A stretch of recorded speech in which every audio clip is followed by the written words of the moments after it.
यसरी नै लटरम्म बोटमा आँप फलाउने तरिका म आज तपाईँहरूलाई सिकाउन गइरहेको छु। अहिलेको सिजन भनेको आँप र लिची फुल्ने सिजन हो साथीहरू। हाम्रो गाउँघरमा बगैँचामा लटरम्म तरिकाले बोटले धान्नै नसक्ने गरेर आँप फुलेको देखिरहेको छ मलाई।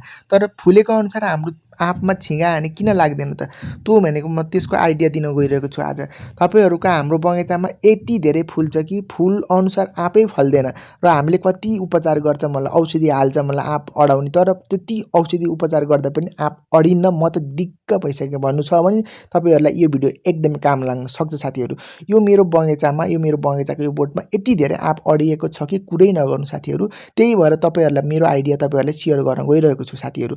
जब आँपलाई मजाले फुल्ने र कोपिला लाग्न सुरु गर्छ फुल्नका लागि, त्यसपछि आँपलाई एकदमै धेरै पानीको आवश्यक पर्छ। त्यो खण्डमा हामीले पातमा, मुन्टामा, डाँठमा पानी हालेर केही पनि हुँदैन साथीहरू, त्यसरी हाल्न पनि हुँदैन।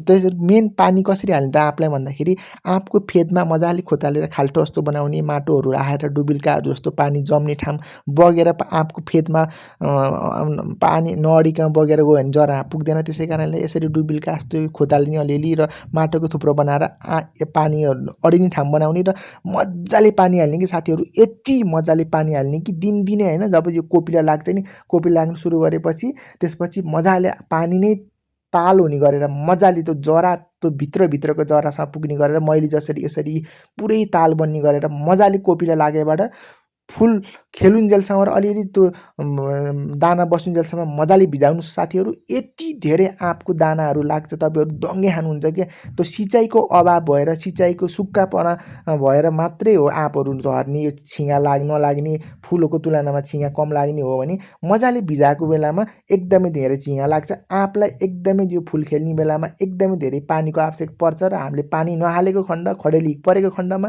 आँपको झिँगा कम लाग्ने हो। आजको भिडियो कस्तो लाग्छ साथीहरू? च्यानल मन पर्छ भने च्यानललाई सब्सक्राइब गरिदिनु। धन्यवाद।